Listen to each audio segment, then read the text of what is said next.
One specific scene that I absolutely loved is when, she's about to set soccer mom on fire, and you just hear the operatic, and you just see the gentle flick of the match, like she's getting smoked, and she did. So I really love that. I love the thought of like the progression of the snuff becoming kind of chaotic, and then it's just maturing into, I'm working on a project. She tells Ryan, it's like, yeah, girl, you're working on a project. And I love that concept that she's kind of snapped so far, that this is her high art. This is her, like, her huge cinematic masterpiece. So I really, really love that. And just kind of a fun question. What was the most exciting scene for you to kind of shoot? Like, what was the best scene for you, or one that really stood out throughout the film? Well, oddly, I think it's probably the one where she's like 3.5 minutes of her just breaking down on the camera. That's so great. And you say, what was the most interesting one to shoot? It's funny because I didn't, like, that scene was the very last thing that we filmed. Yeah. I just set the camera up, set the mic up, and we all left. We all just left. We all started breaking down the equipment. We went upstairs, and I just said, do whatever you're gonna, and we intentionally put it at the end of the shoot because, if you're working on films, a lot of times there's this like post-wrap depression that at least I deal with. I think a lot of people deal with. And so there's just like this big sort of emotional thing happening at the end of a big project. Yeah. So we put it at the end, and we all just left her downstairs with the camera. And she came up after like 10 minutes and was like, you got something, I don't know, it's in there. And that was it. I didn't look at it, I didn't review it or anything. I was like, whatever we've got is just gonna be authentic because it's authentic to what she was feeling in the moment. And then we plugged it in, and I was like, huh.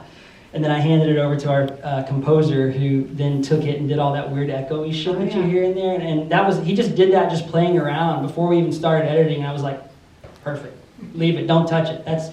I get the willies just watching it. So it's like, that one for whatever reason is a really striking thing. And then I had a friend who said, why don't you put that at the beginning of the movie? Because it's so interesting. I don't know. So it comes full circle. Exactly. It really does. And it makes sense that you say that, Jenna kind of sat and did it on her own, because it feels, I don't know about you guys, but to me it felt like something I shouldn't be watching. And that's what I love the most about it, because you're sitting there, you're like, this feels like a highly personal mental breakdown of somebody. And it just almost feels intrusive, but I think that's... It may have actually been. I don't know.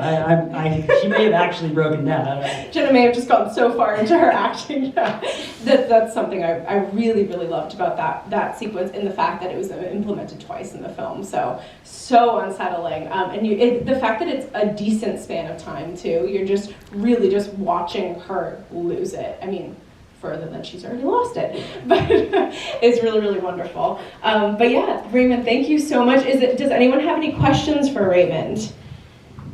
Yes. The final scene where she's basically in a cell. When was that shot? At the end, or is it? That was kind of a little bit. Well, I think we had to go back and shoot that in pickups or something like that. Yeah.